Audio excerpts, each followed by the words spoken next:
যখন আমার নবী এই দুনিয়ায় পদার্পণ করলেন তখন পাথর পর্যন্ত কালিমা পড়ে মুসলমান হয়ে গেল।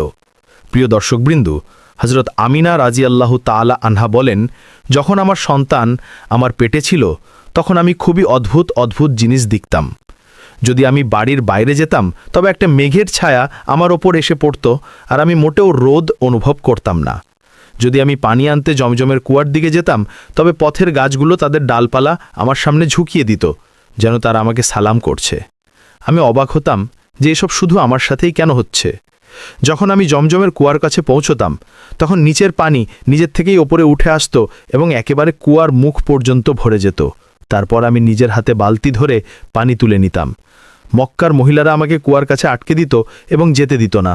তারা বলতো, হে আমিনা, তুমি আরেকটু এখানে দাঁড়াও, নইলে তুমি চলে গেলে পানি আবার নিচে নেমে যাবে আর আমাদের পানি তুলতে খুব কষ্ট হবে। এভাবেই হজরত আমিনা রাজিয়াল্লাহু তাআলা আনহা বলেন, আমি শুনতাম যে যখন কোনো সন্তান পেটে থাকে তখন মায়ের অনেক কষ্ট সহ্য করতে হয়। কখনো হাত পায়ে ব্যথা, কখনো মাথা ব্যথা, কখনো বমি, কখনো জ্বর আর কখনো বিরক্তি। এসব কথা শুনে আমি ভাবতাম, আজব ব্যাপার, আমার তো পুরো 9 মাসে কোনো কষ্টই হয়নি। এমনকি যতদিন আমার সন্তান আমার পেটে ছিল আমার মাথা ব্যথাও হয়নি। হজরত আমিনাকে অদ্ভুত অদ্ভুত স্বপ্নও দেখা দিত। তিনি বলেন, যখন আমি রাতে ঘুমাতাম তখন আমি স্বপ্নে দেখতাম যে আমার শরীরের ভেতর থেকে একটা নূর বের হলো আর তা পুরো দুনিয়াকে আলোকিত করে দিল। এসব দেখে আমি নিশ্চিত হয়ে গিয়েছিলাম যে আমার পেটে যে সন্তান আছে সে নিশ্চয়ই কোনো সাধারণ মানুষ নয়।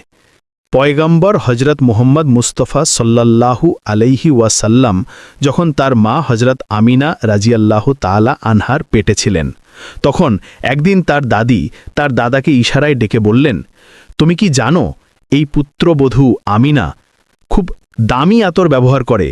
আমি তো বিরক্ত হয়ে গেছি, তুমি আমিনা কাছে এ ব্যাপারে জিজ্ঞেস করো। এ কথা শুনে তার দাদা বললেন, এ ব্যাপারে তুমি নিজেই জিজ্ঞেস করতে পারতে, তুমি জিজ্ঞেস করোনি কেন?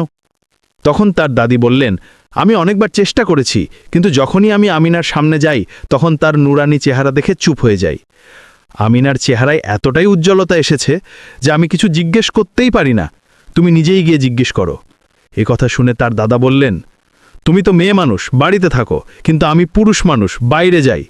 আমি কুরাইশের সর্দার, যারাই আমার সাথে দেখা করে তারা জিজ্ঞেস করে, হে আব্দুল মুত্তালিব, তোমার বাড়ি থেকে আতরের সুগন্ধ কোথার থেকে আসে? আর হ্যাঁ, একটা অদ্ভুত ব্যাপার হলো, এই আতরের সুগন্ধ যেখানে আমিনা যায় সেখান থেকেই আসে। আমিনা যদি রান্নাঘরে যায় তবে সুগন্ধ সেখান থেকে আসে, যদি গোসলখানায় যায় তবে সুগন্ধ সেখান থেকে আসে, যদি বৈঠকখানায় যায় তবে সুগন্ধ সেখান থেকে আসে। আর এটা কোনো সাধারণ আতর নয়, এটা তো ইরাকের